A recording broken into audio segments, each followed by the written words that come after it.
Today we are making melting moments. A sweet, buttery biscuit that's so soft it melts in your mouth, hence the name. My mother's grandmother taught her to make this recipe, and for this video, my mom joined me to show you how to make these delicious biscuits. For this recipe, you will need butter,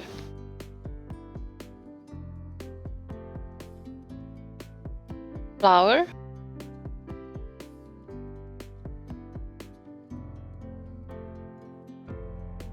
corn flour,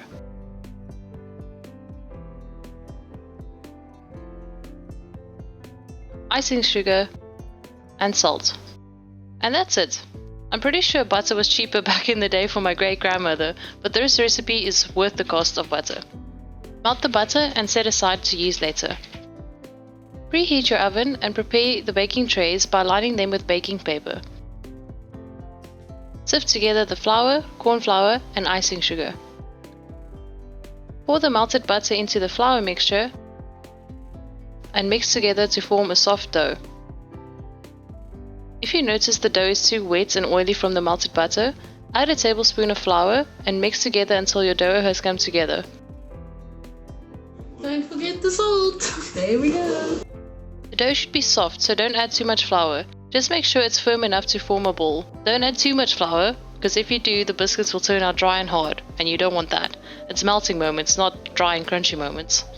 Once your dough is ready, take about a tablespoon of dough and roll it into a ball. Place it onto the baking tray and press it flat with a fork. Now, all that's left to do is bake them. Keep a close eye on these cookies. They will be done much sooner than you think. They're meant to be super soft, so don't overbake them. It will depend on your oven, but my recommendation is 6 to 10 minutes. The biscuits should be slightly golden brown when done. They are very soft when they just come out of the oven, so be sure to allow them to cool in the baking tray for at least 5 minutes before transferring them to a cooling rack to cool completely. And this is where you can adapt it to make it your own. Enjoy them as is, sandwich them between some icing, or as you may know by now, chocolate is a big favorite on this channel. Melt chocolate in the microwave or a double boiler and drizzle over the chocolate cookies. My mom usually drizzles the melted chocolate over the cookies, so I wanted to do the same. And there it is, a delicious buttery biscuit that is quick and easy to make. I adore this recipe as it always brings back happy memories of baking with my family. Thank you for watching, and thank you Mom for showing us how to make melting moments. Until next time!